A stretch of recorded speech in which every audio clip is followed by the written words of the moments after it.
सरकारनं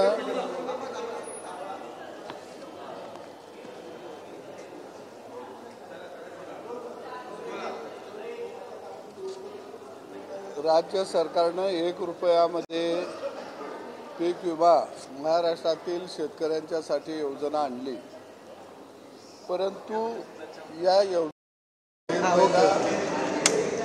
महाराष्ट्रातील अनेक जिल्ह्यामध्ये काही लोकांनी विमा कंपनीशी संगनमत करून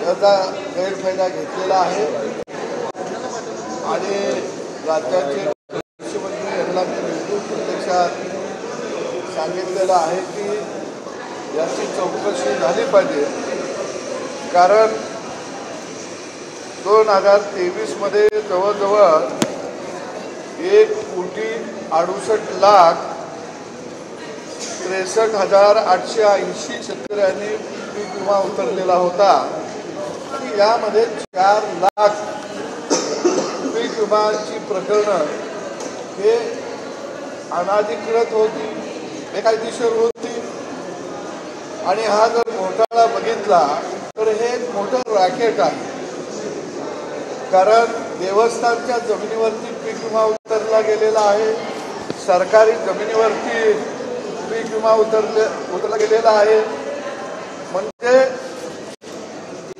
अनेक जमिनी पडीक आहेत त्याच्यावरती सुद्धा पीक विमा उतरला गेलेला आहे।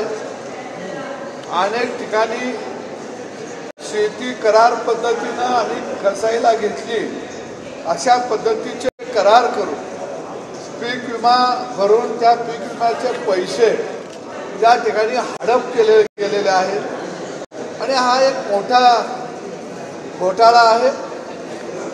आणि म्हणून ज्या शेतकऱ्यांनी बनावट किंवा शेतकरी नसणारे जे लोक आहेत त्यांनी शेतकऱ्याच्या नावावरती अशा पद्धतीनं मोठी कागदपत्र तयार करून पीक विमा उतरला असेल, निश्चितपणानं त्यांच्यावर कारवाई तर झाली पाहिजे, पण ज्यांनी सरकारची फसवणूक केलेली आहे अशा लोकांना पीक विम्याच्या पासून बॅन आणला पाहिजे।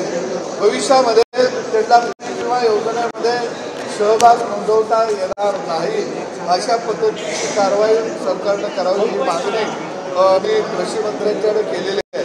एक धक्कादायक बाब की आंध्रमधला एक व्यक्ती महाराष्ट्रामध्ये करारानं शेती घेतो आणि कोट्यावधी रुपयाचा विमा हडप करतो, म्हणजे हे एक मोठं रॅकेटच या महाराष्ट्रामध्ये कार्यरत आहे हे यातून स्पष्ट झालेलं आहे। काही सूचना आम्ही राज्य सरकारला केलेल्या आहेत, ही नोंदणी पीक पद्धत तातडीनं अंमलात आणावी। दुसऱ्या बाजूला विमाच्या बाबतीमध्ये काही बदल आपल्याला करावे लागतील, त्या संदर्भामध्ये सरकारने योग्य तो निर्णय घ्यावा। जिओ टॅगिंग हा एक उपाय भविष्य काळामध्ये अंमलात आणावा, अशा वेगवेगळ्या मागण्या सुद्धा आम्ही सरकारसमोर ठेवलेल्या आहेत।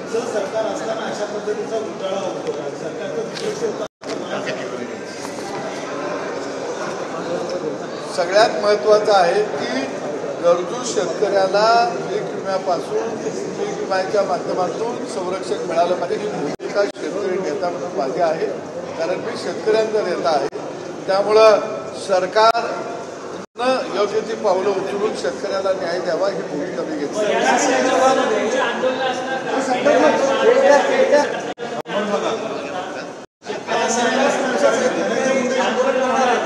या पीक विमा योजनेमध्ये घोटाळा झालेला आहे आणि घोटाळा खोदून काढून गरजू शेतकऱ्यांना भविष्य काळामध्ये पीक विम्याचं संरक्षण मिळालं पाहिजे ही भूमिका आहे। आणि दुसरी माझी भूमिका आहे पीक विमा हा आता 5 हेक्टरपर्यंत त्याची मर्यादा करावी।